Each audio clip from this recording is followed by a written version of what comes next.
So I look forward to seeing that.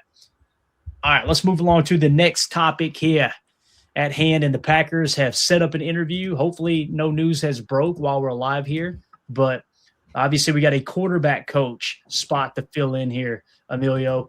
I don't know how excited you guys are about replacing Sean Mannion. I think he was a heck of a coach. I think he was an up-and-comer. Obviously, he was highly touted across the league. I think it's hilarious that in one hand people are saying Matt LaFleur is a horrible coach, yet everybody he hires seems to get jobs all over the league, right? And he obviously kind of handcrafted, hand-molded Jordan Love into the quarterback that he is. He's had success with quarterbacks. He's had success with hires, obviously, Jeff Hafley and everyone else who's getting poached off of the team here. So with Sean Mannion obviously taking the job there in Philly, they have requested an interview with Cardinals pass game specialist Connor Senger, I hope I'm saying that right, or Singer, for quarterback coach. You're going, who is this guy? It's another Wisconsin kid. Boy, they're really staying within the state, and I think that's exciting. Easton Butler is where I seen the news from. He had tweeted it out. The Packers will interview Cardinals pass game specialist Connor. Is it Singer or Singer? Have you guys seen it? Singer? Singer, I hardly know her. What is it? I'm going to go with Singer. Singer? All right. Yeah, like a cross between the both of them, right? Singer or a Sanger? Sanger. All right, let's go Singer. All right, Connor Senger. Somebody help me out in the chat here. For their vacant quarterback job, quarterback's coaching job, obviously is what he's talking about. Per Tom Pelissero, Singer is a Wisconsin native in Milwaukee for high school, attending both Wisconsin and UW-Oshkosh as a quarterback. So you got a Milwaukee guy. I know we got a lot of people watching in Milwaukee. That's exciting, right? Mike Z in the chat says, I grew up in Appleton and saw this guy play. He was legit. Good stuff, Mike. Appreciate the inside information there, sir. And then it goes on to say, Connor Senger is an ascending offensive mind and a Milwaukee native who is currently a top candidate to become the Green Bay Packers quarterback's coach. On January 30th, it reported that the Packers and the Buffalo Bills have both requested interviews with Senger following the departure of Sean Mannion to Philadelphia.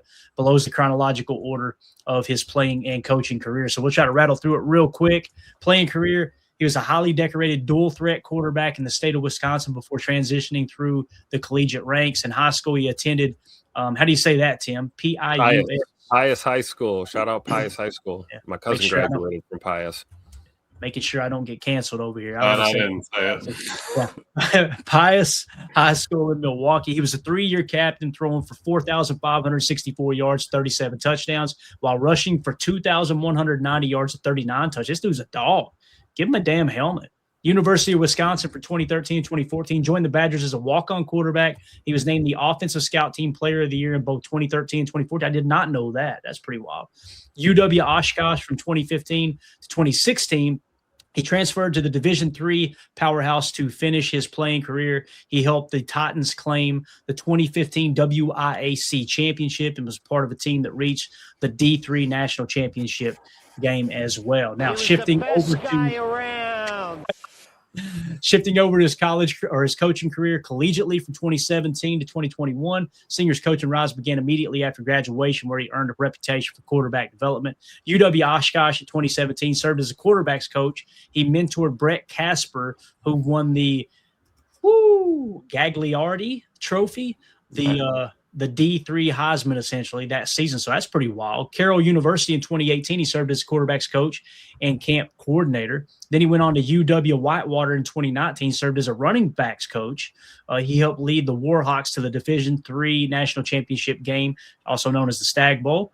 And then went on to North Dakota State from 2020 to 2021, served as the offensive quality control coordinator. He was part of the staff that led the Bison to the 2021 FCS National Championship. We're almost through it, guys, I promise. Coaching career, NFL, 2022 to present.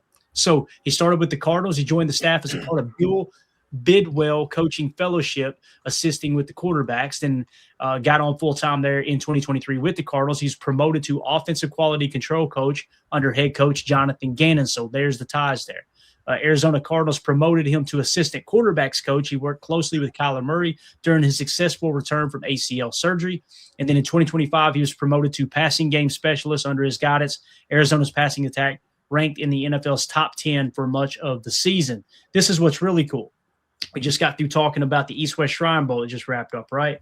He served as the offensive coordinator for the East team, calling plays just days before his interview with the Packers. So he got a really, really good look at the East-West Shrine Bowl guys, and obviously was the play caller there. The thing that sticks out to me, dual threat quarterback at heart, a little bit of running backs coaching experience, Jacob.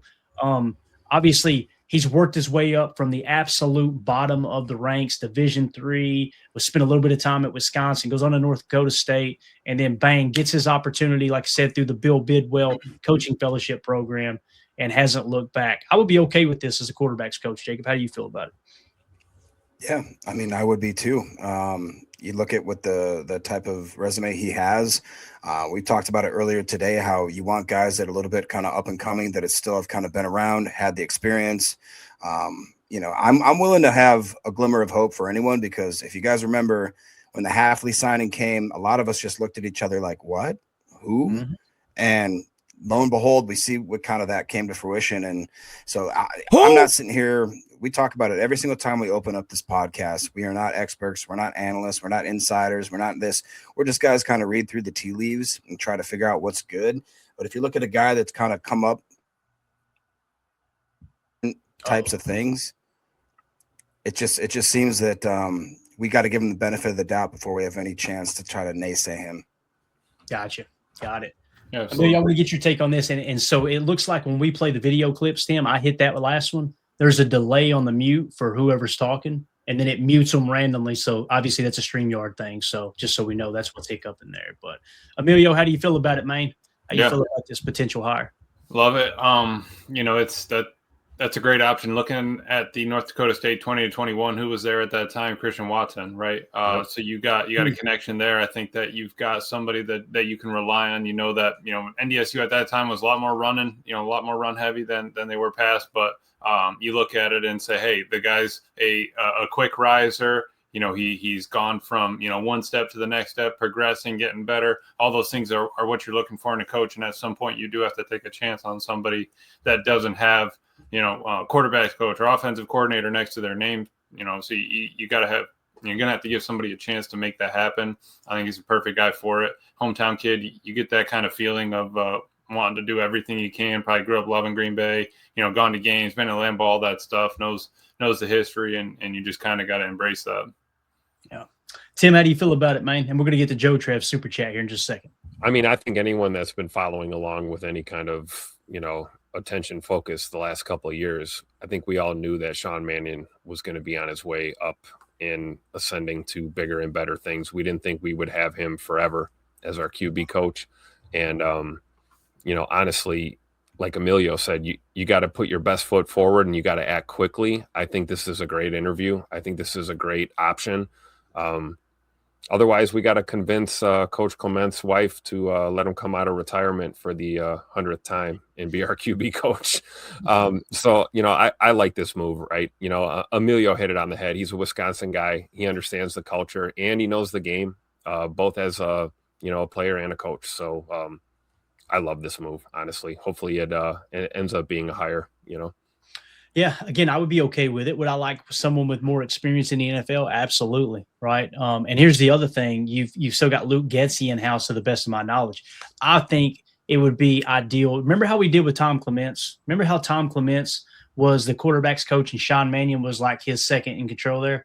What I would like to see is Luke Getsy be the quarterback's coach and then have this guy come in and be kind of his right-hand man in training, if you will, right? I think that would be a great move. Now, they obviously you don't have to worry about a lateral move because he's not with the Cardinals. They scrapped that whole coaching staff when Jonathan Gannon got fired, so you don't have to worry about the blocking there. So that's what I would like to see personally. But Joe Trev with the super chat, thank you so much. Why not Joe Lombardi as quarterback's coach? It's one of those things, Joe. I would be very interested in Joe Lombardi too. I mean, if anybody doesn't know, I think that's the grandson, right? That's the grandson of Vince Lombardi, who's a coach in the National Football League. If you see the old clips of Vince Lombardi's son holding Vince's grandchild, and he hands him over and he goes, "Big Joe, there's Big Joe." He's talking about Joe Lombardi, the coach, right? For that purpose, I would absolutely love it, Joe Trev. I would, man. But if you removed Lombardi and put Smith, I'd be like, what's he really done? Other than he does have more experience than obviously the candidate we're talking about right here, right?